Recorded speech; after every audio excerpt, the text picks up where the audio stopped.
Garry's mod. So how much of it did you, like, I know you said that you've done a lot with your friends. Yeah. Did you build much in it? Or Yes. Yeah. So how did you get on with building stuff in Garry's mod? Terrible. It was terrible. The thing about Garry's mod, right, is I don't even know if it classes as a game, right? It's an add-on to like. So I'm a big fan of Half-Life. Half-Life is great, you know, and I there's my mate Dom, who's actually at the studio now, who's my writing partner. We used to play Garry's mod a lot, right?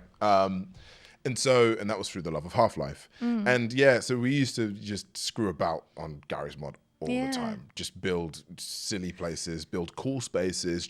It was just a place to hang, right? Oh, yeah. And then, a bit like what's going on with like Minecraft and Roblox and all this sort of stuff, the servers, right? So I used to play on servers, but it wasn't like, short kind of games. It was this server where it was essentially like a role-playing server where you're role-playing within the world of Half-Life, essentially. So it was like an online Half-Life game, right? Yeah. And it was run by a really cool community, and it was really, really awesome at the time. And me and my mate were just like, it was just cool. It was just very, actually, when I look back at it, I'm like, God, that was actually really structured, like how they did it. Like, it was very impressive.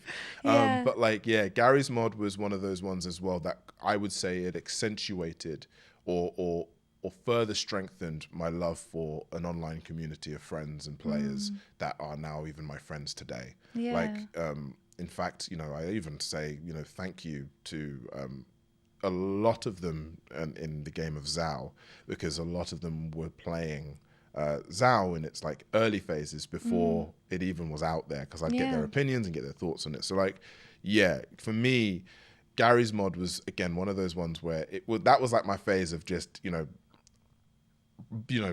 kind of screwing around and breaking just things, making things. It made me fall in love with the idea of a modding community, essentially, because it showed me that the possibilities are endless, you know. And Garry's mod, man.